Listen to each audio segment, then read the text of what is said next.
Everybody, I'm Joe. We're talking about Marvel Multiverse, and we're going to discuss why the Spider Powers power set needs some work.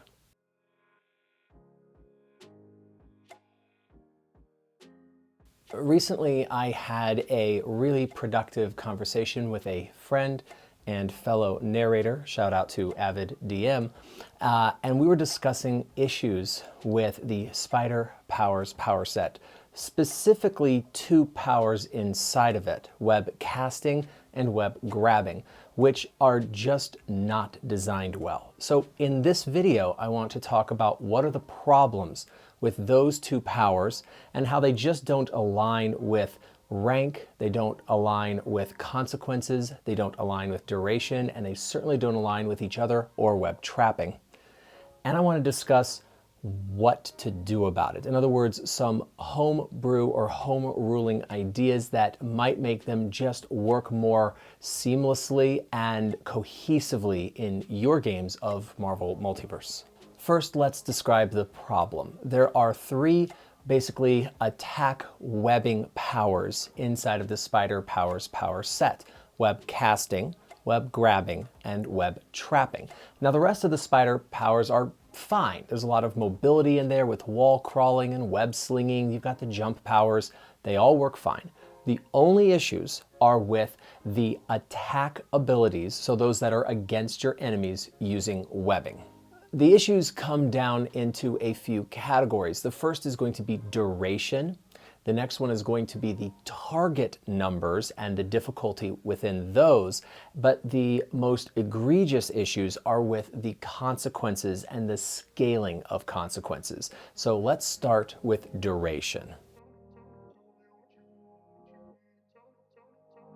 I think I'm on pretty solid ground here when I say that the duration of web casting and web grabbing is just wrong. Both of these are listed as instant duration, whereas web trapping is different, and we'll use that as comparison in a second. And so when I say that web casting as an instant duration is incorrect, let me tell you what I'm on about there. There are 4 different durations of powers in Marvel Multiverse. Let's go through them briefly. The first one is permanent. Permanent is simply a permanent alteration to the character's stats, and using something that is a permanent duration does not require inaction. For instance, if you have flight, you now have a flight speed, and that is a permanent alteration to your character. You don't have to use a power to enable your flight. It simply exists. The next duration is concentration. Now, I did a whole video about the rules for concentration, so I won't get into it here, but concentration would mean that the webs persist through time until we lose concentration through one mechanism or another. And interestingly, none of the webbing powers are specifically concentration. The issue is that the web casting and web grabbing powers are instant. Now, an instant power is supposed to have its effect happen immediately after the power is used. So if you hit somebody with the clobber power, that is an instant effect. You hit them instantly, they take damage, and the effect does not persist through time. So the web casting and web grabbing powers, they impose specific conditions, such as paralyzation or being grabbed or pinned. If you have an instant power and it has a condition, the condition only persists during the length of the duration. So in other words, if you have web casting or web grabbing and they are an instant power, then the paralyzed or pinned condition would not persist until the enemy's turn. That's obviously wrong. No, what we want is a 1 round mechanic. 1 round means that the effect persists until the beginning of our next turn, meaning you could use web casting or web grabbing and it would take away the action economy of the enemy during that enemy's next turn. And for rank 1 and rank 2 powers, that's entirely appropriate. The way that I think a lot of people get confused on web casting or web grabbing is that they look at the instant duration and allow it to persist longer than it should. Web casting should not persist throughout the entirety of a combat encounter. It is meant to last for 1 round. I would say these two powers should immediately be ruled as being one-round powers rather than instant to avoid any of this confusion, which would make the conditions persist longer than they mechanically should.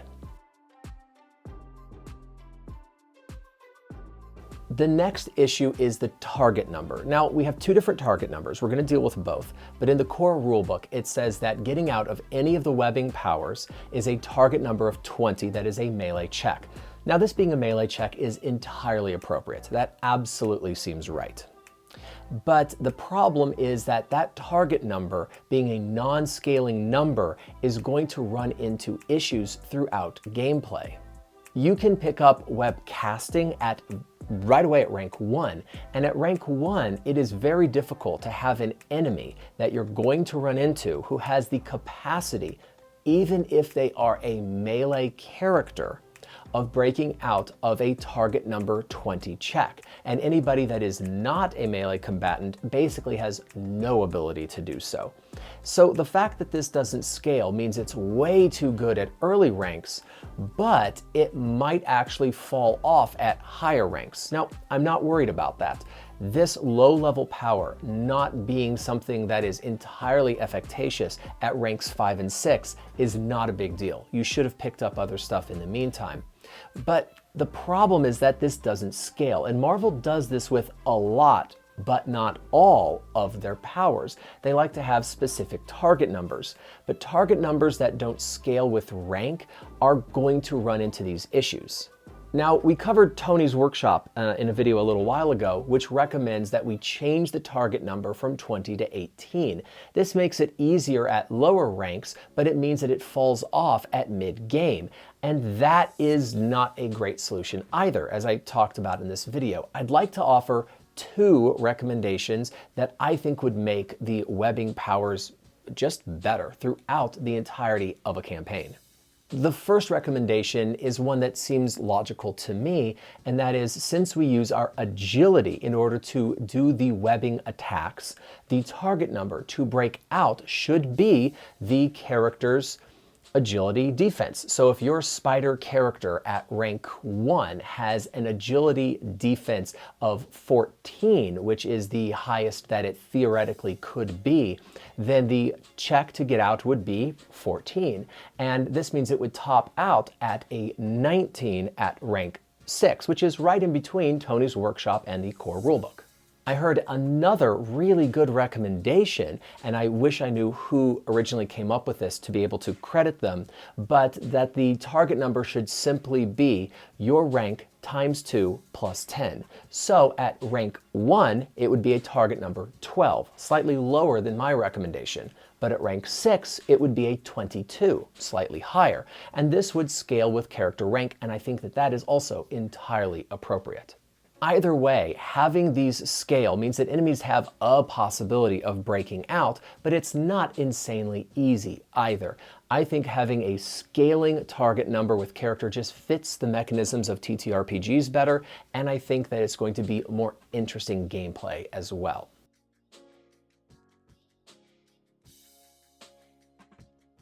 But the really big problem with web casting and web grabbing is the conditions imposed. And I want to go through these very explicitly with you. So web casting has no prerequisites. You can pick it up at rank 1, it costs no focus, and its range is 10 spaces. Now the effect is we make a ranged attack against an enemy, right, we just talked about, and upon a success, they are paralyzed. Upon a fantastic success, they are pinned, and then we've already talked about the target number to break out. Web grabbing is a rank 2 power. You have to have web casting and be rank 2 in order to take it. It does cost 5 points of focus, and it has the same range of 10 spaces. With web grabbing, upon a success, the character is grabbed. Upon a fantastic success, the character is also pinned.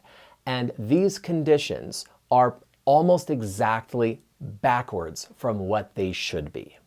Let's talk about why these are backwards. The grabbed condition has a couple implications. First of all, the grabbed character's speed is 0, so it reduces speed down to 0. They cannot move unless they can carry the person who grabs them. Now, since there is no person, we're going to assume that that part of the mechanic doesn't count.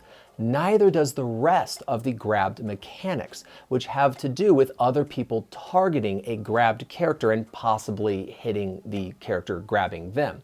Since there is no character grabbing them, all the rest of the language in the grabbed condition doesn't count. So for the webs, the only thing grabbing does is reduce speed to 0.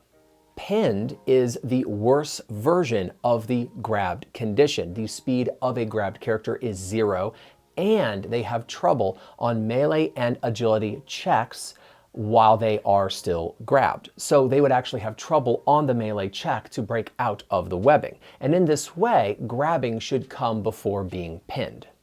Paralysis is the worst of all of these conditions. A paralyzed character has a speed of 0, and they cannot take any actions that are melee or agility checks. In other words, rules as written, a character that is paralyzed cannot make the check to break out of the webbing. Moreover, a paralyzed character has an agility defense that is reduced to a 10, and all close attacks automatically hit them. What this means is that web casting is flat out better than web grabbing. Paralysis happens upon a regular success with web casting, which costs no focus. The best thing you can get out of spending 5 points of focus with web grabbing is the pinned condition. And this just doesn't work. Realistically, we need to take these two and swap them. The rank 1 power should cost 0 focus. It should have a 1-round duration. A success should be grabbing the enemy. A fantastic success should be pinning the enemy. The rank 2 power should cost 5 points of focus, and a success should be a pinned enemy, and a fantastic success should be a paralyzed enemy. That just works better. It makes more sense, and each of these should last for 1 round. And I think there's actually room to homebrew another webbing power, but to understand what it should look like, let's look at web trapping, which I think is actually very well designed. Web trapping requires a rank of 3 and the web grabbing power as a prerequisite. It costs 10 points of focus. And right away they have fixed the duration. The duration of web trapping is the character who creates the webs, the character's rank times 15 in minutes. So this lasts for a long time, but it is not concentration, which thematically makes sense and is a nice little benefit to the power. Web trapping requires a check from the enemy in order to not get stuck in the webs, and the webs fill a specific size area, specifically 5 spaces. This has a reasonable duration. It's longer than the other ones, but it costs more focus and it's a higher rank power. That's what we want. It is going to have a reasonable check. It fills a reasonable area. I like web trapping. This is a well-designed power, and I think that we could actually look at this for thinking about another power that I think should exist inside of spider powers. So I'm envisioning an individual web trapping power, maybe call it web paralysis.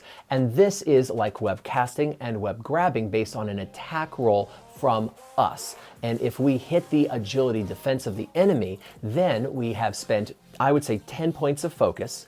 The effect lasts for 15 minutes times rank. And upon a success, they are paralyzed. Upon a fantastic success, they cannot even do a check to break out of the webbing. And let's get into that bit of language right there. The web casting power says that the enemy is paralyzed and that the target number to break out of the webs is a 20 for a melee check. This implies that even though paralysis should not allow any melee checks of any kind, they can still make the check to break out of the webbing. And I would say that is reasonable. I think that the webbed condition, which should be its own condition, honestly, the paralyzed by webbing condition should still allow for melee checks to break out using your action. It's not like other paralysis, which does not allow for a melee check to break out. And so if we are constantly scaling up the effect, a 10 point of focus web paralysis power would allow upon a regular success paralysis, which still allows for breaking out of the webbing. But a fantastic success means it is so sticky they can't even make the check and cannot do any melee or agility checks. That seems like a reasonable fantastic success condition to impose with a rank 3 perhaps power that costs 10 points of focus. Anyway, I would allow a homebrewed power like that in my game with a web or spider based character. But those are the ways that I think we need to rearrange and fix the spider powers power set.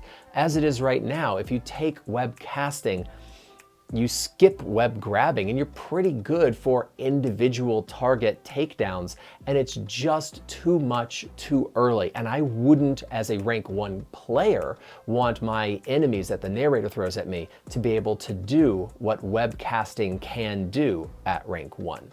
Anyway, if you have had issues with the Spider Powers power set, specifically web casting as a narrator or a player, I'd love to hear about it inside of the comments. And if you would rearrange or change the power set in some way to make it flow a little bit better, I think that other folks would like to hear about it. As always, YouTube is literally made out of buttons. I hope you press some of them, and I'll see you next time. All right, peace.